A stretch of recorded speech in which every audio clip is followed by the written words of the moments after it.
আপনি যেমনভাবে চিন্তা করেন আপনার জীবন তেমনভাবেই গঠিত হয়। নেপোলিয়ন হিল বলেছিলেন, সব সফলতার মূলে থাকে একটি চিন্তা। এটি কেবল একটি বই নয়, বরং ধনী হওয়ার একটি মানসিক গাইডলাইন। এই বইয়ের ১৩টি নীতি আপনার জীবনকে বদলে দিতে পারে চিরতরে। প্রথমত, আপনার মধ্যে থাকতে হবে জ্বালাময়ী এক ইচ্ছা। যে ইচ্ছা আপনাকে প্রতিদিন ঘুম থেকে তুলবে, কাজ করাবে আর ব্যর্থতা সত্ত্বেও থামতে দেবে না। আপনার লক্ষ্যটা পরিষ্কার করুন। কত টাকা আপনি অর্জন করতে চান, কখন চান এবং কিভাবে। শুধুমাত্র চাওয়াই যথেষ্ট নয়, চাই বিশ্বাস। নিজের ওপর অগাধ বিশ্বাস গড়ে তুলুন। যে বিশ্বাস আপনাকে বলবে, আমি পারব। যে বিশ্বাস আপনার ভিতরের ভয়কে পরাজিত করবে। প্রতিদিন নিজের কানে নিজের স্বপ্নের কথা শোনান। এই পদ্ধতিকে বলে অটো সাজেশন, আত্মপরামর্শ। নিজেকে মনে করিয়ে দিন আপনি কোথায় যেতে চান, কি হতে চান। সফল হতে হলে আপনাকে জানতে হবে সঠিক জিনিস। সব কিছু জানা জরুরি নয়, বরং যেটা দরকার সেটাই গভীরভাবে জানুন। এই জ্ঞানই আপনাকে এগিয়ে দেবে অন্যদের চেয়ে। কল্পনা করতে শিখুন। সব কিছুর জন্ম হয় কল্পনার ভেতর। আপনার স্বপ্ন, আপনার পরিকল্পনা সব কিছু শুরু হয় একটি আইডিয়া দিয়ে। কল্পনার পর প্রয়োজন একটি সংগঠিত পরিকল্পনা। আপনার লক্ষ্য কি, সেটা কবে অর্জন করতে চান, কিভাবে করবেন, সব কিছু লিখে নিন। আপনার চিন্তাকে বাস্তব রূপ দেওয়ার জন্য এটি অত্যাবশ্যক। সিদ্ধান্তহীনতা আপনার সবচেয়ে বড় শত্রু।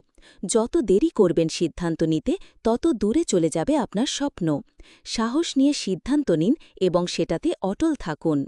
হাল ছেড়ে দিলে আপনি হেরে যাবেন। পারসিস্টেন্স অর্থাৎ নিরবিচ্ছারে চেষ্টা চালিয়ে যাওয়া, এই নীতিটি সবচেয়ে গুরুত্বপূর্ণ। সাফল্য তাদেরই কাছে আসে যারা বারবার চেষ্টা করে যায়। একা কিছুই সম্ভব নয়। নিজের চারপাশে এমন কিছু মানুষ রাখুন যারা আপনাকে উৎসাহ দেয়, আপনার চিন্তাকে বাড়ায়। এটি মাস্টারমাইন্ড গ্রুপ, একটি শক্তিশালী দল যারা একে অপরকে সমর্থন করে। মানুষকে চালায় তার আবেগ।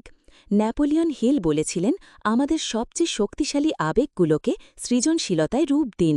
আপনার শক্তিকে যেন আপনিই নিয়ন্ত্রণ করেন। অবচেতন মন আপনার চেয়েও শক্তিশালী। যে চিন্তা আপনি বারবার ভাবেন তা আপনার অবচেতন মনে গেঁথে যায়। এমনভাবে ভাবুন যেন আপনি সেই সফল মানুষটি হয়ে উঠেছেন।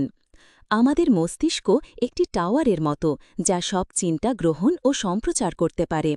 আপনার প্রতিটি ভাবনা একটি কম্পন তৈরি করে। তাই আপনার মস্তিষ্কে ঢুকতে দিন কেবল পজিটিভ চিন্তা। আর সব শেষে আপনার ষষ্ঠ ইন্দ্রিয়, যা সব কিছুর ঊর্ধ্বে।